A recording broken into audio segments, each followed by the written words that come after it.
Welcome to Double Deal, a series about organized crime in 20th century Boston. The stories of our central character, Richard Tchaikovsky, the criminals, the crimes, and the law enforcement officers who ruled the streets.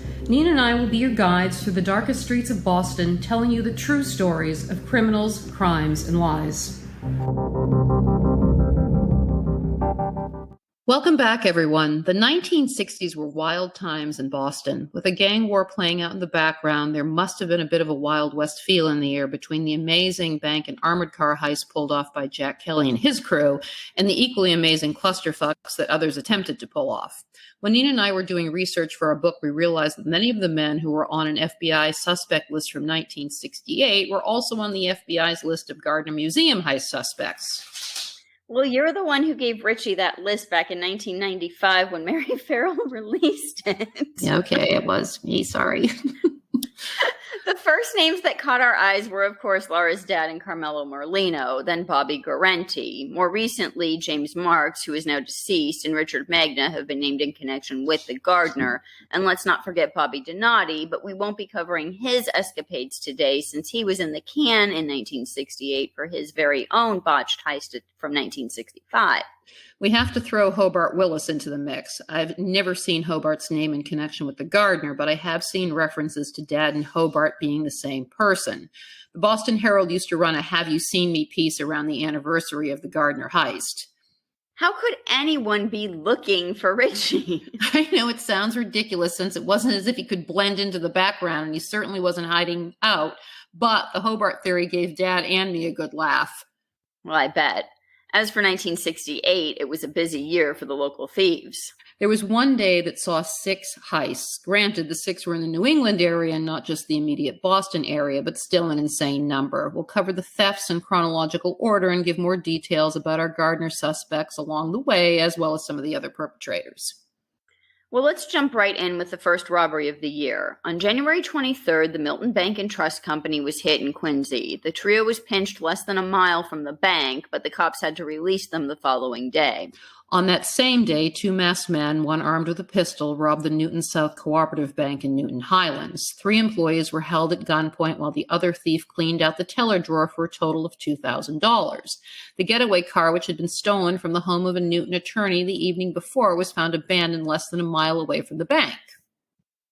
The South Medford Savings Bank that had recently opened on January 29th was the site of back-to-back robberies. On the evening of February 19th, a local restaurant manager was making the night deposit containing the weekend's proceeds of some $20,000. A lone gunman struck him on the head and fled. The following morning, just before 11, another lone gunman appeared at the branch and made off with $5,000. It would be another month before there was a headline to top that one. On March 21st, a gunman entered the First National Bank at Brigham Circle. But when he approached the teller, tucked safely behind the bulletproof glass, the teller smiled and pressed the alarm. The would-be thief ran out and commandeered a taxi cab. Just 20 minutes later, a man wearing a taxi driver's cap fitting the same description as the unsuccessful robber walked into the Putterham branch of the Brookline Savings Bank, this time making off with $4,600. Not long after, the Brookline Savings Bank on Washington Street in Brookline Village was robbed of $3,500. He, too, was seen fleeing in a taxi that was later found abandoned not far away on the Jamaica Way. Well, that had to be the same guy. Oh, I agree. I mean, what are the odds that 3 different guys decide to carjack taxis and rob 3 banks in a couple-mile radius of each other? Well, even taking into account that it was Boston, I'd still say slim. Anyhow, while that commotion was going on, 2 masked men robbed the Rockland Trust and Hanson Mass of $6,000. 3 masked men in Stamford, Connecticut hit the State National Bank for $32,500, and last but not least, the Casco Bank in good old Portland, Maine, was hit by a lone bandit for $4,620. A very busy day. The following month, on April 23rd, the feds and the BPD arrested David W. Donovan of Dorchester, that's too many D's, on suspicion of the attempted robbery at First National Bank, but that wasn't the only reason they wanted him. There was a federal warrant out for Donovan for unlawful flight to avoid prosecution in San Juan, Puerto Rico. Donovan was suspected of murdering a 24-year-old woman who was found naked and strangled in his hotel room in San Juan and held without bail. Donovan was indicted the following month for the failed robbery. In August, he pleaded guilty to the Roxbury attempted heist and the 2 Brookline robberies. I couldn't find what happened with the murder charge. I came up empty-handed also. The next robbery was on April Fool's Day. I still don't understand why anyone thinks pulling an armed robbery on April Fool's Day is a good idea. I know, but even superstitious Jack made that mistake. At around 11 a.m., 6 masked men armed with Army-issue carbines entered the Sunbeam Baking Company garage in Dorchester. They overpowered 2 armed guards and 5 employees. A Skelly armored truck had pulled into the garage roughly 5 minutes before the robbery. They made off with somewhere between $8,000 and $10,000, but the haul should have been over $40,000. The pickup that was scheduled prior to the Sunbeam had been rescheduled until later in the day at the last minute, obviously unbeknownst to the thieves. A week later, Gerard Pursuti and Paul Arbuck were arrested and held on $100,000. Both managed to make bail, and a hearing was scheduled for May. Oh my God, Paul Arbuck, a.k.a. Sawbuck. I forgot all about him. Dad used to take me to visit him when I was little. Often on the same days we went to visit Roy Appleton. Sometimes Paul would be at Roy's house too. His wife was a secretary to old man Bellotti. Why did they call him Sawbuck, though? I assume because it rhymed with Arbuck, and since it was slang for a $10 bill, it seems appropriate for a bank robber. Well, what were some of the other amounts in those days called? Well, we all know a buck is $1. That's probably the only one that doesn't seem too archaic these days. Finnif for a $5 bill, double Sawbuck for a 20. A 2-bitter, I think, was 25, a half a yard for 50, and of course the classic C note for 100, and a G note or a grand for 1,000. And our little Eastern European circle had a smattering of their own lingo. Kapusta and babka for money, which translates to cabbage, and cake or old lady. A common phrase about money in your pocket back in those days was scratch in your kick. But in my house, it was pada in your kick. Pada are basically like pierogies. When I think about how I talk sometimes, I realize I sound like an old hoodlum from the 50s or 60s. Yeah, and you got me sounding like that too sometimes. But I don't mind too much. Back to Sunbeam. Later that month, 2 brothers from Quincy named James and Wayne Smith were arrested also. On May 13th, 29-year-old Gerard Pursuti was found shot twice in the head, lying in the driveway of a Quincy home. Pursuti wasn't just free on bail for the Sunbeam heist, but also for a Braintree housebreak and the robbery of a Cranston, Rhode Island jeweler and his wife at their home in January earlier that year. Paul Auerbach and Robert Wilkinson were also arrested for that theft. Another instance of where he would have been better off staying in jail. Pursuti was actually shot outside the home of the Smith brothers. Their mother told Pursuti that they weren't home. As she was settling back in her living room, she heard the shots ring out. The authorities said that he had been on a hit list for over a year because he talked too much. They determined that after the first bullet hit him, the killer then stood over him and fired one more shot to ensure the job was complete. But he was still alive when the ambulance arrived. He never named his killer and died while being transported to the hospital. His co-defendants were all brought in for questioning, but no one was ever charged in Pursuiti's murder. Now, what happened to the charges against them for the robbery is another story. I couldn't find anything. I have to assume the case was thrown out or they were acquitted. As I said earlier, Paul was around when I was little. Paul will be back in season 2. Let's bounce back to April. On April 2nd, the Coolidge Corner Cooperative Bank in Brookline was robbed for the 3rd time in 5 years. The nonchalant thief was described as 5'10", stocky, dark-skinned, and wavy hair, and made off with a brown paper bag filled with $5,100. No one was able to say whether he fled on foot or had a vehicle waiting for him, and no one was ever arrested. Well, they say 3 times is the charm, but that was not the case for the 3 men who decided to pull off the 3rd robbery in 3 days. On April 3rd, Francis Garney, James McGrath, and Richard Martell robbed the Stop and Shop on Truman Highway in Hyde Park of $15,000 in cash and checks. A witness reported seeing the men enter the home of a neighborhood woman and called the police. The 3 men were also considered suspects in the Sunbeam heist at the time of their arrest. Garney and Martell made bail, but McGrath was stuck in Charles Street. It appears Martell went straight, but his partners in crime had other plans. On August 19th, McGrath and another inmate named Harold Waterman made an escape attempt. They didn't even make it out of the yard. Both faced additional charges. Garney's freedom came to an end in October after 4 detectives crashed through the doors of a rented Garrison colonial home in Winchester, Mass. Inside were Garney, Frederick Dunker, and William Shea, accompanied by 2 women, one of whom was pregnant. The pregnant one had 5 other kids who were living with other family members. The cops seized a small arsenal of weapons. They were wanted for 3 grocery store robberies, including the Stop and Shop one on April 3rd. I'd swear that Stop and Shop is the same one Mello Merlino robbed in the 50s. Anyhow, here's so much I could say, but I bet that the crew had a late-night christening parties and baby showers, too. With no shortage of booze involved. Oh, no shortage of snarkiness today. All right, enough of the snarkiness. Back to the robberies. On April 8th, the State Street Bank and Trust was robbed by 3 armed men who made off with $31,823, but not for long. Albert McNamara, the owner of McNamara Concrete, spotted the 3 gunmen and tailed them.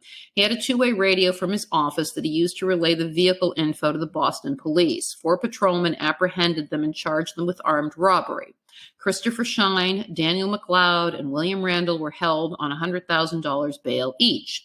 Shine had been arrested on charges of possession of drug paraphernalia, including hypodermic needles, in January of that year and was sentenced to a year in jail in February, but was somehow freed by April. McLeod and Randall appeared to have no record, another one of those instances where the case just seemed to disappear.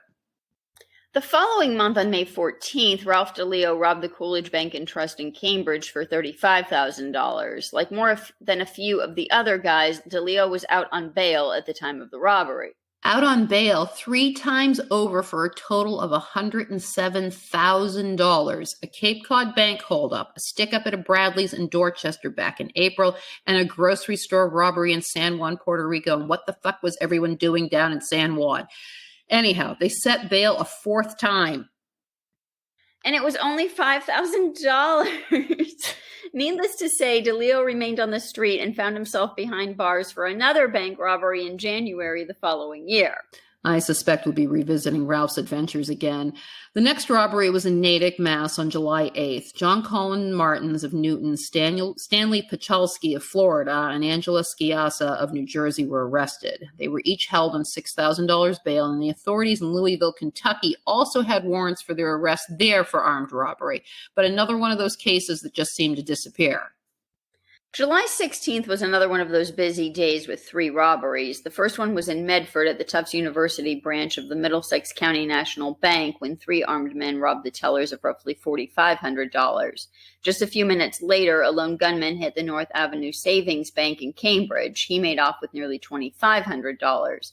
And to wrap up the day, 2 gunmen stole $2,500 from the Suffolk Franklin Bank located at 139 Mass Ave in Boston.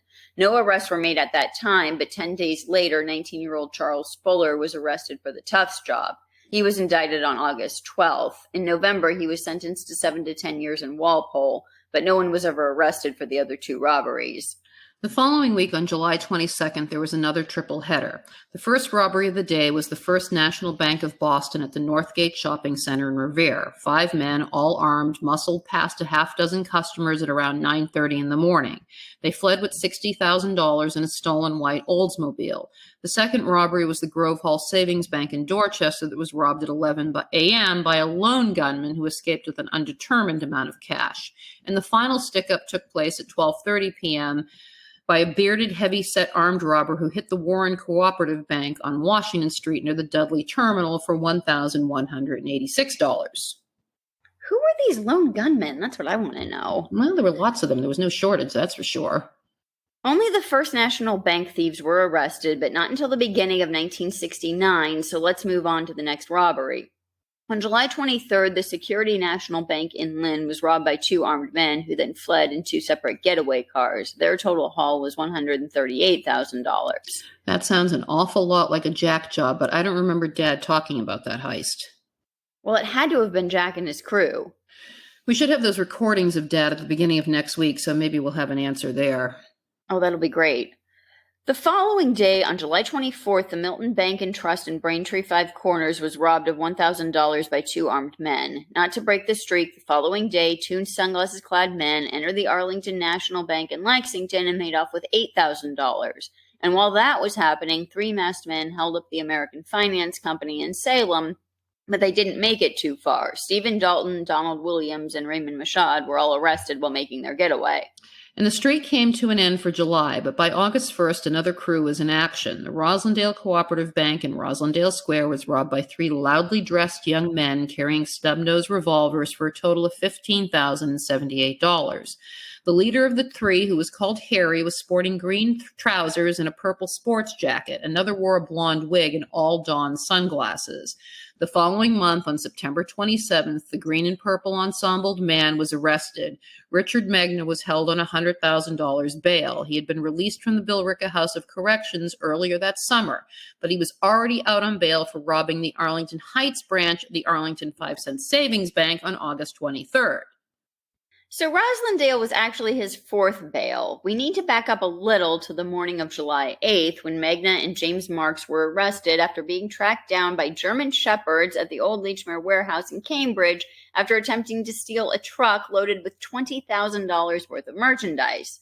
They were freed on $2,500 bail when they pulled off the Roslindale heist. Before we move on with Marks and Magna's adventures and the other heists of '68, tell us a little bit about them.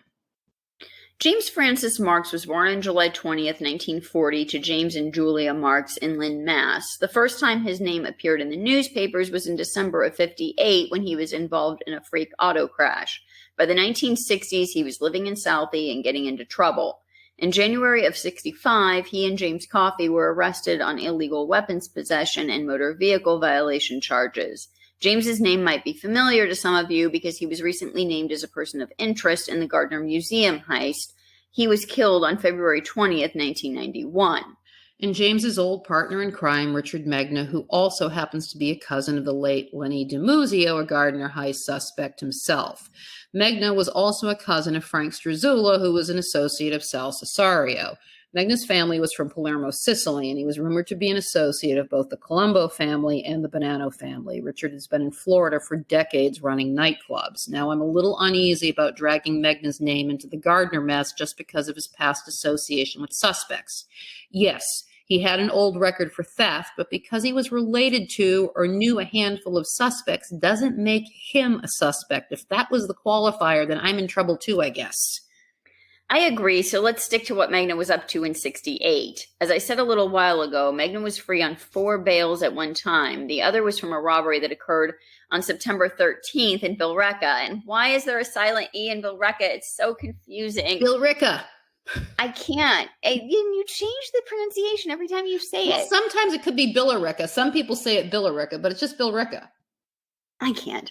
Magna, Marks, and Coughlin hit the Union National Bank for $28,500. Their escape wasn't a smooth one. The white station wagon they used as their getaway car was found crashed into a tree on the Billerica-Bedford line with $3,000 of the loot and a .22 pistol in the vehicle. After the crash, they took off on foot. Magna and Coughlin were finally captured after an 8-hour manhunt that included dogs, a Coast Guard helicopter, and a private plane. They led the police to the money they'd stashed in the woods off the Middlesex Turnpike. Marks was in the hospital because he'd been shot in the left leg by a homeowner as he ran through their backyard trying to escape the police. He was arraigned while laying on a stretcher. Okay, snarky comment alert. Why is it that the suspect in these major cases are always a bunch of losers who are constantly taking pinches? Wouldn't it make sense that the guys who were capable of successfully pulling off a major heist were the guys who weren't going to the can every other crime they committed it? Isn't it just easier to pull from the usual suspect list? I mean, is that where we're at here? It's that Mary Farrell list. I'm telling you, they're running off of it. And have you looked at the picture of Magna from the Billerica arrest? Mastermind is not the first thing I think of when I look at that photo. These guys all look like they're straight out of Central Casting. I know, and I had to use that one for our cover art today. I'm glad, though, that Magna moved into the strip club business and left the armed robbery stuff in the past. All right, let's jump back to August. On the 22nd, 2 bank heists took place, one in Medford and one in Brighton, for a total haul of about $24,000. 2 armed men, one wearing a steel helmet, walked into the Commonwealth National Bank and took about $20,000 before fleeing on foot and a motorcycle. 3 men hit the Community Cooperative Bank and made off with at least $4,000. No one was ever arrested for either of these 2 robberies. On August 30th, two gunmen entered the Charlestown Savings Bank in Roxbury near Brigham Circle and made off with $7,000. Later that afternoon, 6 robbers hit the Workmen's Cooperative Bank in Mattapan and stole $1,700. Like in the previous robberies, no arrests were made. But on September 20th, another one of our Gardner suspects managed to get himself locked up after a botched robbery and baby hostage situation. Another criminal mastermind that looked like he came out of Central Casting, Bobby Guarente. Oh, there's a picture of him being booked that gives the Magna pick a run for its money. I'll spare our listeners another dose of snarkiness and jump right into the heist. On Friday, September 20th, Guarente, Thomas Perry of Erie, Pennsylvania, and John Mickelson robbed the First National Bank located in a shopping plaza in Natick at the intersection of Route 9 westbound and Route 27. They made off with $12,000, but things didn't go as planned, and the cops were in pursuit from the beginning of their attempt to flee. While Mickelson managed to escape, Guarente and Perry threatened mothers and small children. Guarente held one woman and her little boy hostage for 45 minutes before the cops captured him. The following day, Mickelson was arrested and the trio appeared in court and were held on $40,000 bail. 1 week later, the district court judge in Natick found probable cause against all 3 men. Guarente and Perry were held without bail at Billerica, but Mickelson was freed on $40,000 bail. Perry was also wanted in Pennsylvania and had been under surveillance for at least 10 days prior to his arrest in Natick. He was believed to be part of a crime ring that wasn't just focused on theft, but also plotted to kill a prosecutor in Michigan. But Perry and the others were freed on bail. Prosecutors didn't waste any time, and hearings began on September 28th. Some 20 witnesses were sworn in on the first day.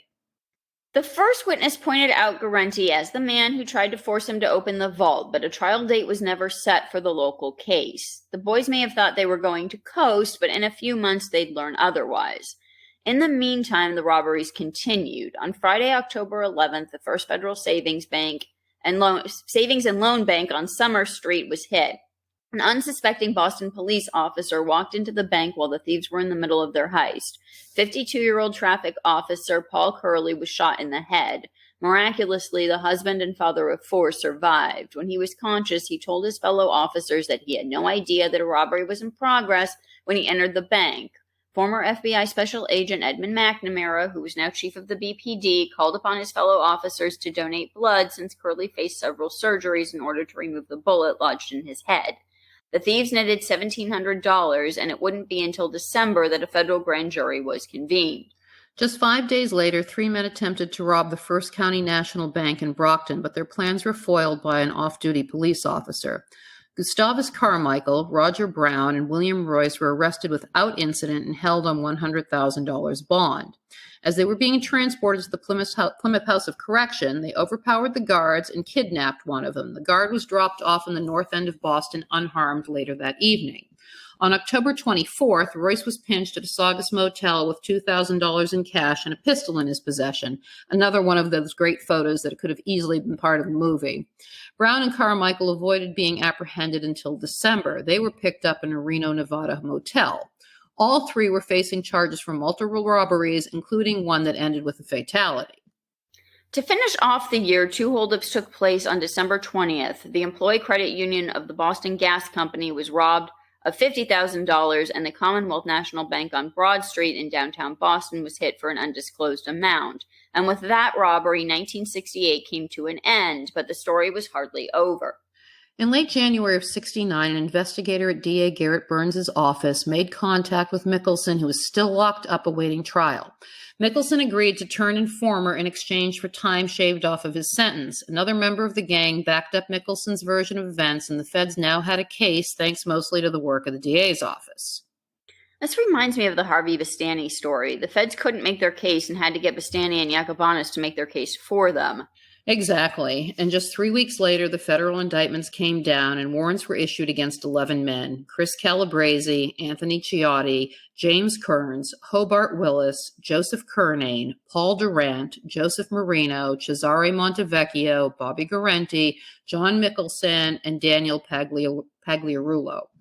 Hobart, along with Calabrese, Montevecchio, Guarente, and Mickelson, were charged with the July 2nd Coolidge Bank and Trust heist. Marino was charged with the Milton Bank and Trust from July 23rd. Marino, Pagliarulo, and Guarenti were charged with the first heist of the year that took place on January 23rd in Quincy. In July, 4 of the men pleaded guilty. Let's start with Hobart Willis. He copped to the Coolidge Bank Trust. His sentencing was scheduled for later that fall. In October, a man named Donald McKenzie was indicted for trying to poison Mickelson in Suffolk County Jail. Burns's office alleged that McKenzie had offered the cooks $10,000 to put lye in Mickelson's food. 2 days later, 5 of the bank robbers pleaded guilty in front of Judge Charles Wazansky. Hobart was given a 20-year sentence. Montevecchio and Calabrese were each sentenced to 15 years for participating in the same job. Joseph Marino and Bobby Guarenti also got 20 years each for their roles in a November 1967 job that got them $2,000. Imagine getting 20 years for $2,000 lousy dollars. Obviously, Wazansky was less than sympathetic to these guys. Their sentences are set to run concurrently with the other prior sentences they'd been given for the other jobs. Hobart would move on to narcotics upon his release from prison. There will be more to come about him in season 2. We have to get this last story in about Richard Magna. In July 1970, the cops found Richie Magna in New Hampshire at a Hampton Beach hotel. The cops apparently thought they had to jump into the lake to capture him, so they changed into swim trunks before carrying out their search. Magna had failed to appear in court the previous month. He had been facing charges of armed robbery, larceny, conspiracy, breaking and entering, and receiving stolen goods. When he failed to appear in court, his lawyer took the guilty verdict for the Billerica job. Magna was sentenced to 9 to 15 years at Walpole 10 days after he was captured. There'll be more to come about Richie Magna in the next season. Can you imagine the cop? It's like something straight out of a movie. How do they have swim trunks with them? I'm just like something you carry in your cruiser. I don't know. Running down the beach in their swim trunks looking for Richie Magna with his tats. Oh, God. His heart. He had that heart tattoo on his arm. It was like so classic 50s. Oh, man, it's great. And more to come about Guarenti. Next week, we're heading back to Providence, Rhode Island.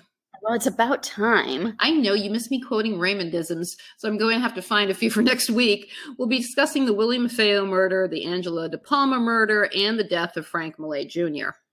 And don't forget that we'll be digging deeper into Max and Sarah and Louis Minacchio and their relationship. And, of course, what Raymond Patriacca was up to. Thank you all for listening, guys. Bye. Bye.